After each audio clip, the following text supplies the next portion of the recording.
Welcome to the Therapist Burnout Podcast, episode number 25.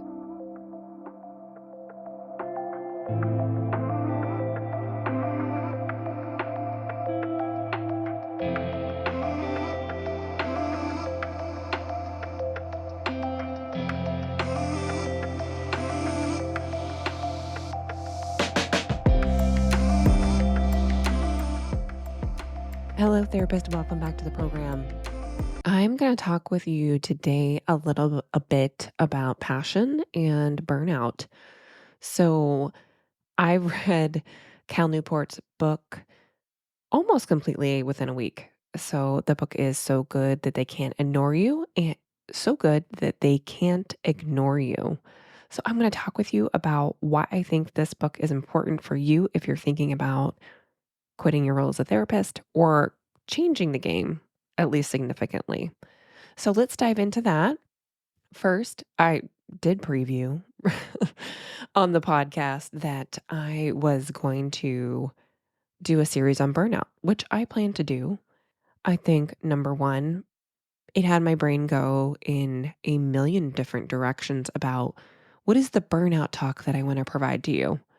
And I really, have to get out of this mindset of I'm giving you this research based talk, which I want research to be part of the talk. Like, I think it's important. I'm not throwing the baby out with the bathwater. Why do we say that saying anyway? It's such a horrible saying. Anyways, I am in total squirrel brain. So you're going to have to excuse the squirrel brain moments. However, so I was going to give this talk on burnout for you on the podcast. And so it had me going in all these directions and I just got paralyzed, honestly. And so I am going to do it. However, I'm going to take more time to do it and really map it out and put it in a way that's digestible for myself, for my own brain, and then for you to hear it. Because what I know about human brains is they don't like a bunch of jarble of information. They like a clear framework and a package and get out. I know that from my years of experience of working with folks with a brain injury. And I've really applied those skills to working with other people and for my life because I find, interestingly enough, when I started working in brain injury, it was around 2010, 2011 when I got a smartphone and when human brains really had more difficulty paying attention. And so I think it really served me well to have that experience of working with folks with after a brain injury because we all need information delivered this way now, and especially for folks recovering from a brain injury. By the way, if you need some more resources for working with folks after brain injury, I did a whole podcast. I don't do it anymore, but I did a podcast called the TBI Therapist Podcast. And I hope to bring I keep saying that, I hope to bring more clinical topics for just education for you guys of things that you maybe don't know about or didn't have education in your graduate program, or you're so niche right now in what you do that you kind of have the blinders on other things. And so when those things pop up in your practice, you're like, I don't even know what to do with that. So it's a topic I'm still passionate about and I still have my hands in some regards, and I'm presenting at our local brain injury conference this fall. So it's something I still want to keep my hands in as well. So I'm going to talk a little bit about passion today and the passion hypothesis. So first, it had me think about this because I'm sick. You can probably hear it in my voice. I tweaked my back doing another one of my passions. So I went on a vacation with my family. We went to New York City. And I always tell people I am like a dressed salad. I do not travel well. It really takes a lot out of my body to travel, especially with children. I have come to accept that that's just the reality of my nervous system and traveling with children who are at a young age. Maybe it will be different when they hit the teenage years. We will have different battles at that time. That's okay. I've just come to accept that generally I am pretty depleted after a vacation with the family, and there are highs and lows of that. some of that now is that I have completely thrown out my back and I'm sick. So, what are the things that I would do when I feel like crap? My passions. And so, two of my passions are tennis and teaching group X classes. So, I teach a format called Warrior Rhythm, and it is beautiful, by the way. So, it's yoga ish. So, it has some yoga flow, it has some weightlifting, it has hit training. I am so committed to that class. I don't care if it's 2 people that show up or if it's 20 people that show up. I will be there like a tank. I am coming down the road and there's nothing stopping me, including a back injury and a cold. So I thought about that. I'm like, that is those 2 things, tennis and teaching my class are probably the 2 things that will get me motivated to do something more than anything else. Does that mean I should have a career in group fitness or in tennis? No, because those are passions. I know many times my husband talk with me about, you know, getting all these certifications in fitness over the past, let's see when I started that. Probably 6 years ago, I started teaching fitness classes. I've always been passionate. I mean, it started with, let me back up. It started with teaching Zumba. Like I loved Zumba classes. I was obsessed with Zumba. I always danced and I always wanted to teach for probably like, I don't know, 10 years. I thought about teaching Zumba classes and I started doing it and I really loved it.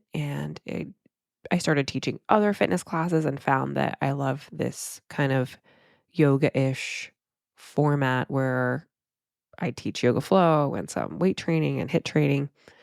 And so that became more of my passion. And he asked me, would you want to do that with tennis? Would you want to teach tennis? I said, no, no, no. That's my passion. I want to keep that as my passion and not have that be something that I teach because I said I tend to teach wherever I go. That's just something that I do. I love training and teaching and working with other people and collaborating. So I love groups. That's something that's part of me. And so I think there's ways that I can do that to make money for a career. And there's ways that I do that for my personal passions and enjoyment. Segue now into talking about the topic. Okay. So I don't know how I stumbled upon this book. I think I stumbled upon the book because it was free on Kindle Unlimited. So, hey, if you are on Kindle Unlimited, this book is part of that. And the book is So Good They Can't Ignore You: Why Skills Trump Passion in the Quest for Work That You Love. So, this is by Cal Newport. This is really a great book on career choices. And so Cal Newport in this book, and I'm reading this from the description, debunks the long held belief that follow your passion is good advice. Not only is the cliche flawed, pre existing passions are rare and have little to do with how most people end up loving their work, but it can also be dangerous, leading to anxiety and chronic job hopping. And when I first started reading the first chapter, it was just hitting all of the bells in my brain that have been kind of lit up for the past, couple years. I think when I first figured out that I didn't want to do as much therapy. So at first, my first realization was like, I can't do as much one to one. I am burnout on one to one. I can't do any more one to one therapy. And I was thinking about, okay, well, what else am I passionate about? What else can I do that I can kind of tap into my passion? However, I got into this field because of passion. So my first major in college was computer science, big departure from psychology. And I changed my major really because I didn't want to take calculus. Like that's the honest truth. Like this is my career journey. I just said, okay, well, calculus is hard when I was in pre-cal. And I decided to change my major to psychology because I liked it. Oh, this is kind of an interesting class. And so I kind of followed my interest and my passions, and this seemed like an interesting path. I had no idea where that would take me, no idea what kind of ultimate career that might lead to. And so I started following that passion. And so I continued that kind of re-upped that kind of thing in education for many, many years, ultimately getting a PsyD in clinical psychology. And I also got a master's degree as well, kind of following those interests. And I think when I came to the crux of not being able to do as much one-to-one therapy, I had a personal reckoning with myself because I thought this was it. Like, this was my calling. This is what I'm supposed to do with my life, is to have this practice. I built this thing. I helped these people. And to have it feel like something that was draining me, that I was stuck in, that I couldn't find any way out of, I couldn't see any other thing that I could do other than therapy. And I think part of me feels like, because I'm a psychologist and there's other things that psychologists can do, like psychological testing, when I made the pivot to do more of a testing based job, I felt like I kind of quote unquote got out of it easy. Like, oh, other therapists have to like really change their careers. They can't make this kind of sidestep pivot into doing testing, for example. But that's not true. I still had to wade in these waters of figuring out that following my passion didn't work for me. And it got me in a place where I came to the end of myself, honestly. So when I read that, I felt so validated, honestly, that, when people follow their passion and like, I've had many ideas like starting a dance studio, starting a yoga studio, starting, what were my other harebrained ideas that I was going to do? Oh, I should think of all of them. Anyway, I'm sure you have all the ideas as well. Starting like a retreat center, uh, all of the things that our brains want to tell us that would be great to do. And they're great ideas. It's not that they are not great ideas, but they are driven from these things that we're passionate about. I'd love to provide tennis therapy. I don't know if that's going to work in real life. So, from his book, he talks about the passion hypothesis. He talks about the passion hypothesis. And in that, he states the key to occupational happiness is first to figure out what you're passionate about and then find a job that matches this passion. And this hypothesis is one of modern American society that is well worn, one of the most well worn themes. Those of us who are lucky enough to have some choice in what we do with our lives are bombarded with this message starting at an early age. And really, it's a privilege. There are some people that don't have as much choice in their career. And really, it is new. I mean, I think if I think of going back to thinking of like my grandmothers, they didn't have this question. Their job was to be a mother. They weren't supposed to have a job. They didn't have these questions of, what am I going to be when I grow up? They knew, I'm getting ready to have children. That's my job. That's what I do. So I think there's inherent privilege in this question. And we have to always, think about those who don't have that privilege, who may not have access to the education we have. So I do see it as privilege. I'm paraphrasing here, but we're told that those who have the courage to follow their passion are good, and to pity those who conform to cling to the safe path. And I think that we see that in the therapy world as well, that you are building your own private practice. No one can tell you what to do anymore.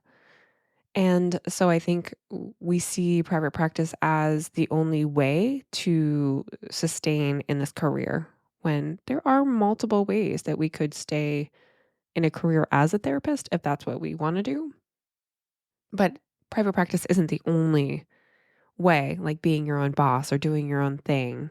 There are many books out there with titles like Career Match, connecting who you are with what you do, love to do, and do what you are. Discover the perfect career for you through the secrets of personality type. And I have done so many of these tests, right? Let me align my passions with my interests, with my education, and see where their match is and where it lines up.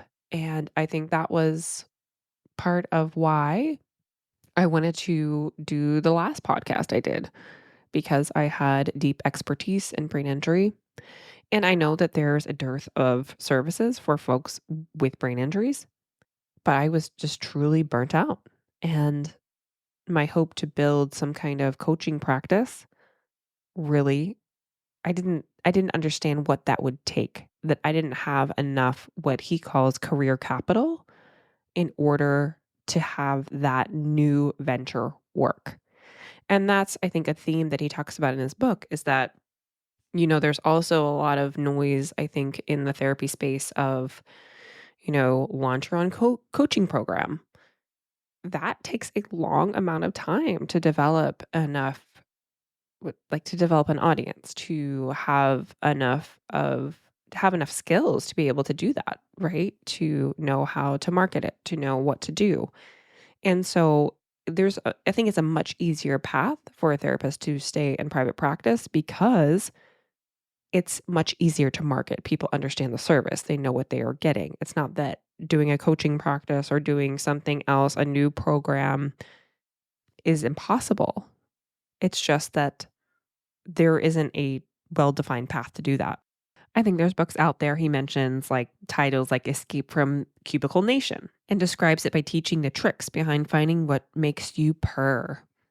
And I think his quote is follow your passion might just be terrible advice because all of these slogans make us feel like our career has to be quote unquote the one.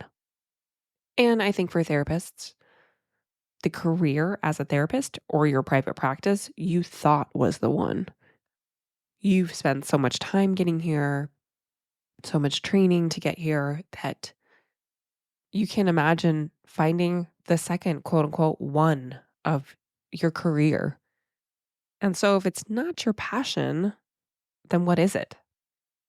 Cal Newport says his rule number one is dedicated to laying out his argument against passion as the insight that follow your passion is bad advice. And he talks about Steve Jobs, how Steve Jobs had this speech that he gave at the commencement at Stanford's graduating class in 2005, and he offered the following advice. You've got to find what you love. The only way to do good work is to love what you do. If you haven't found it yet, keep looking and don't settle. As he finished, he received a standing ovation. Though Jobs' address contained several different lessons, his emphasis on doing what you love was the clear standout. This video was posted on YouTube where it went viral, gathering over 3.5 million views. When Stanford posted an official video, it gathered an additional 3 million views. They summarized that the most valuable lesson is to find your purpose, follow your passions. Life is too short to be doing what you think you have to do. Instead, Cal offers do what Steve Jobs did, not what he said.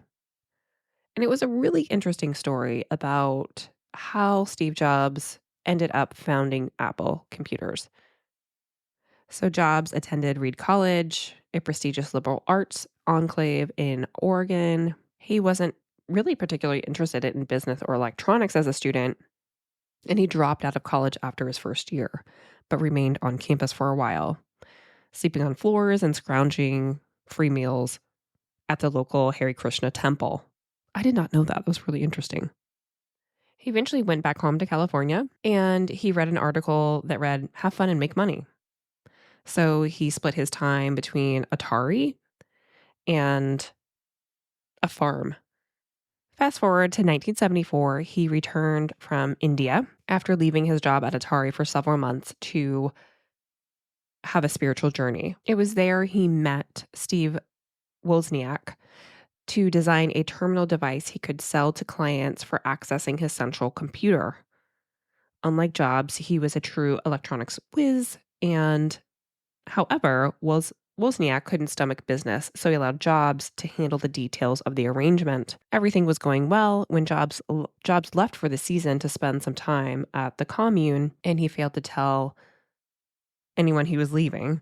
When he returned, he had been replaced. Doesn't really sound like someone who was super passionate about computers, right? Like he just kind of like wandering through life and, met a couple of people, was going to this commune. So it was later that in the same year, he stumbled onto his big break. He noticed that the local wireheads were excited by the introduction of model kit computers that people could assemble at home, and he pitched that idea to the kit to sell them to local hobbyists. And he had an initial plan to make the boards for 25 a piece and sell them for 50. And he wanted to sell 100 in total, which removing costs for the printing boards and $1,500 fee for the initial design would leave him with a nice $1,000. So neither Wozniak nor Jobs left their regular jobs. That is key. This was a strictly low risk venture meant for their free time. However, their story quickly veers into legend. So then he started Apple Computers and they, got capital, and the rest is history. I think it's important to understand the messy lessons from Jobs. When it comes to fulfilling work, details matter. If a young Steve Jobs had taken his own advice and decided to only pursue work he loved, he probably would find himself as one of Los Altos Zen Center's most popular teachers. That was the commune that he was in. Apple Computer was decidedly not born out of passion, but instead it was a result of a lucky break, a small time scheme that unexpectedly took off. Eventually, he grew passionate about his work. He, in this address, was someone who obviously loved what he did. And I think the question that he poses is, how do we find work that we eventually love? Because many of us are not loving one-to-one therapy as much, and we're figuring out like what is tolerable even, like what can I kind of make money at and not burn out. But that's what therapists are asking. That's what they're saying to me when I talk with them. I think it leaves us with more questions, not as many answers, and that following our passion wasn't particularly useful advice. And I don't know where I had heard that information that I should follow my passion, but I feel like it was imbued into many parts of my education. I remember doing a career class in college. I think I actually did it twice. I should look at my college transcripts because I had a really hard time knowing what I should do and was very indecisive early in my life. And I feel like I wanted someone to tell me. I wanted someone to answer the question of what should I do? And that first major, computer science, I think was at the direction of my dad, who said, "Well, there's money in computers, so you should major in that." However, I don't think I had the brain for computer science. It just didn't really suit how I thought. And so that was less about passion than about my skill set. And I think that's something that he talks a lot about is your skills versus your passion. And so what are you actually good at? What have you shown throughout your career or if we're starting out thinking about what do you do well and how can that be used in a job? As a result of his work, he talked about compelling careers, have complex origins that reject the simple idea that all you have to do is follow your passion. So he talks about that career passions are rare. So they did a study in 2002, a research team led by a Canadian psychologist, Robert J. Vallerand, administered an extensive questionnaire to a group of 539 Canadian university students. The questionnaires prompts were designed to answer two important questions. Do these students have passions? And if so, what are they? At the core of the passion hypothesis is the assumption that we all have pre-existing passions waiting to be discovered. And this experiment puts that assumption to the test. Here's what they found. 84% of the students surveyed were identified as having a passion. That sounds like good news, right? It's when we dive deeper that we see the details of their pursuits. The top five were dance, hockey, they were Canadian, right? Skiing, reading, and swimming. Less than 4% of the total identified passions had any relation to work or education, with the remaining 96% describing hobby style interest, such as sports or art. So it kind of tells us that it's a strong blow to the the passion hypothesis. And then he talks about conclusion 2, passion takes time. So Amy, I'm going to really mess up this name, Resnansky, we'll go with that. Professor of organizational behavior at Yale, has made a career on studying how people think about work. So her breakthrough paper, published in the Journal of Research and Personality while she was still a graduate student, explores the distinction between a job, a career, and a calling. So first she says a job in her formulation is a way to pay the bills. A career as a path toward increasingly better work. And a calling is work that is of important part of your life and a vital part of your identity. I'm just going to unpack that a little bit. So, a job is a way to pay the bills, a career is a path toward increasingly better work, and a calling is work that's important part of your life and vital part of your identity. So, I think for therapists, the calling certainly would be identified for a lot of us, that we see it as part of identity, as part of our identity. I wouldn't think that we use the term career very often as this is defined, a path towards increasingly better work. Because if I think about my career, it didn't really follow that trajectory.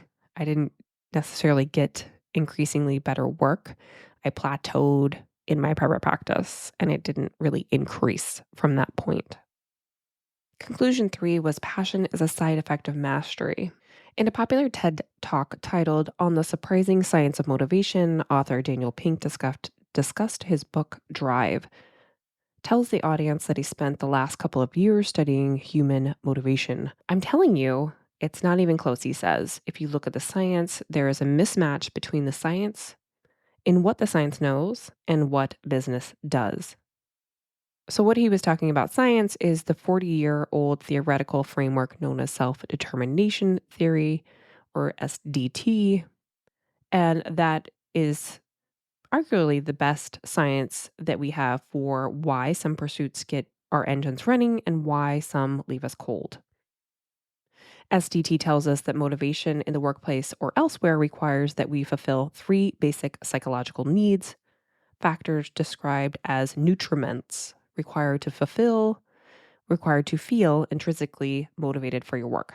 First, autonomy, the feeling that you have control over your day and that your actions are important. Second, competence, the feeling that you are good at what you do. 3, relatedness, the feeling of connection to other people.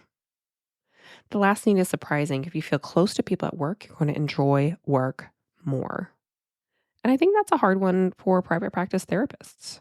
We need to feel the connection to other people.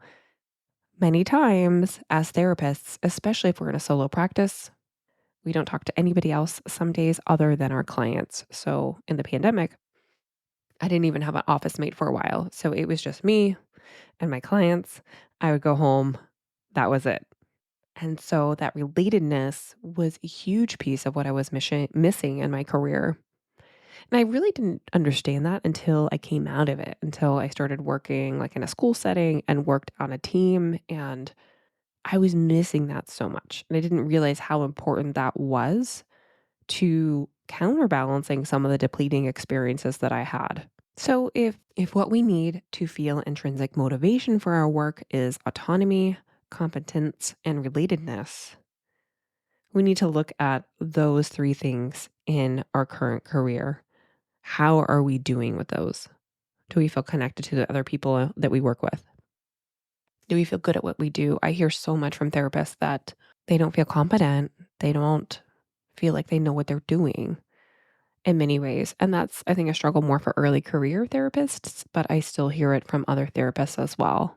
And while private practice therapists have autonomy and control over their day, I think that they're scared to go back into having a job because they were burnt out of an agency or the demands that were placed on them were so severe as a therapist in another setting that they can't imagine not having the autonomy they have now in private practice. To kind of sum up, what I'm talking about today with regard to passion and burnout is if we are thinking we need to find our next passion or the next job, the one that's going to fulfill us, it will often fall short. Just like there is not one person that can quote unquote complete us or be, the one person that fulfills all of our needs. I think just like I like the metaphor for relationships because there's not one person that can fulfill us. We have to basically look at the situation, look at the person, and know that no situation is perfect and that there has to be some compatibility. And I think thinking of these 3 points of autonomy, competence, and relatedness is huge. I think as I talk more about this book, I think it will illuminate like what we really need from our careers. So to sum up, to have intrinsic motivation for your work, you need autonomy, competence, and relatedness. Oftentimes, as therapists, we don't have that in our roles. If we're an agency, we don't have autonomy, for example. If we're early career or really burnt out, we're struggling with our competence. And then relatedness, feeling connection to other people. If we're burnt out and we're in sessions back to back to back, I've said this often, no one sees our work but us and our client. So if we're not co-treating with other clinicians or if we don't have any other clinicians to talk to, then we don't have that sense of relatedness to connection to other people. And I think that was highlighted really dramatically for me when I left private practice and I started working on a team again.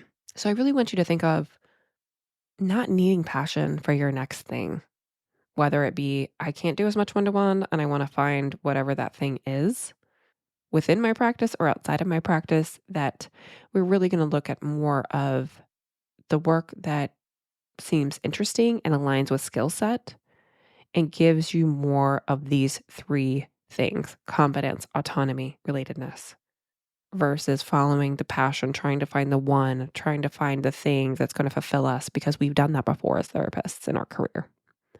So I look forward to talking with you more on this topic. So I'm switching my focus for this month to talking about passion and burnout and why that's not what we want to do. And I'm just really tickled that I found this book and found kind of a framework because it's something I thought of for probably years. And so finding this framework has really been helpful. So reach out to me if you need help in figuring out the next steps in your practice, then I'd love to help you. I spent so many years spending thousands of dollars trying to figure it out. Jump on a consult call with me and let's talk about ways that you can find something that you can do that's going to not burn you out. I'd happy to jump on a consult call with you to talk more about that. Have a good one. Thank you for listening to the Joy After Burnout podcast. Be the first to hear new episodes by following the podcast in your podcast player. This is an informational podcast only. Any information expressed by the host or guest is not a substitute for legal, medical, or financial advice.